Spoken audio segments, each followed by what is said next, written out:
The holy grail of consulting. I was running a session once in Shanghai for the leadership team of a global client. And when I arrived at my hotel, I had a note from the CEO and he said, look, could you add an hour to the session on how to become a trusted advisor? Absolutely, I replied in an email. And then quickly got on the internet to find out, how do you become a trusted advisor? And I found a wonderful model by a guy called David Meister, which, as I read the way that he explained how to become a trusted advisor, I thought to myself, that's it. That's exactly how, if I was smart enough, I would have articulated it. And so I'm going to explain to you the model that Meister developed. It's my interpretation of it. I might not get it quite right, but I'll get across the essence. I've added something to it. The acronym of his model is CRIS, C-R-I-S, and I've added a P to make it the CRISP model, and I'll tell you what each of them stand for. The hypothesis is this, that we talk a lot about being partners with clients and building partnerships with clients, but I found in my career that I have never ever once been considered a partner by a client. I've always been a supplier. And how do I say that?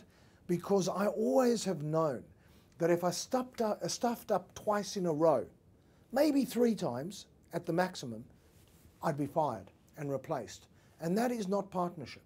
A partnership endures, and where mistakes are worked on together. And I know some of you will disagree and say, no, we have great partnerships with our clients, and that's great, and I respect that, but I never found that. I was always a supplier, and therefore I needed to become my client's most valuable and most indispensable supplier.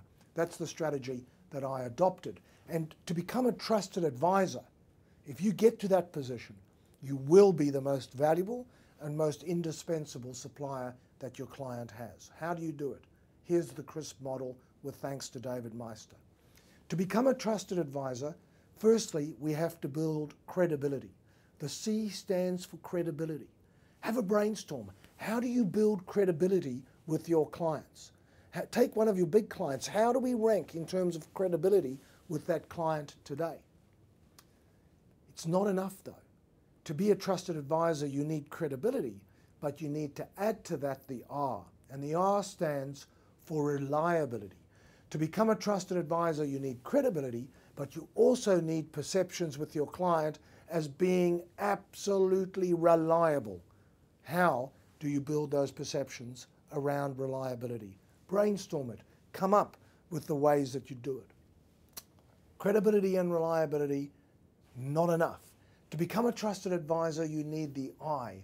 You need to also become intimate with your client. Have a relationship of intimacy. Brainstorm. How do you build an intimate relationship with your client? It's not about remembering their birthday. It goes far deeper than that. Credibility plus reliability plus intimacy are 3 of the 4 things we need to become trusted advisors. The 4th is a little bit harder to articulate and a little bit more esoteric, but the most important of all, if I'm interpreting Meister correctly. And it's about minimizing what he calls self-orientation. The client has to believe that the reason we get out of bed in the morning, that our entire motivation, that we gauge our success simply based on them and their success. We exist for our clients. We need to minimize self-orientation. If clients think that we're just there to sell them stuff, or we're out for our own aggrandissement, if we're there to win awards, if we're selfish in the advice that we're giving, if we're all about us, doesn't matter how credible you are, how reliable you are, how intimate the relationship, that will undermine everything. To become a trusted advisor, work on becoming more credible, more reliable, more intimate, and minimizing self-orientation, making sure it's all about the client in everything you do and everything you feel. And then the P that I've added stands for passion. Make sure that you wrap all of that in real, genuine passion for the client. If you don't feel passionate about your client, and if you don't really care about their success, either fire the client or get out of the business you're in. Become your client's most trusted advisor. It is the surefire way to become the most indispensable and the most valuable supplier that your client's got. Good luck with the process.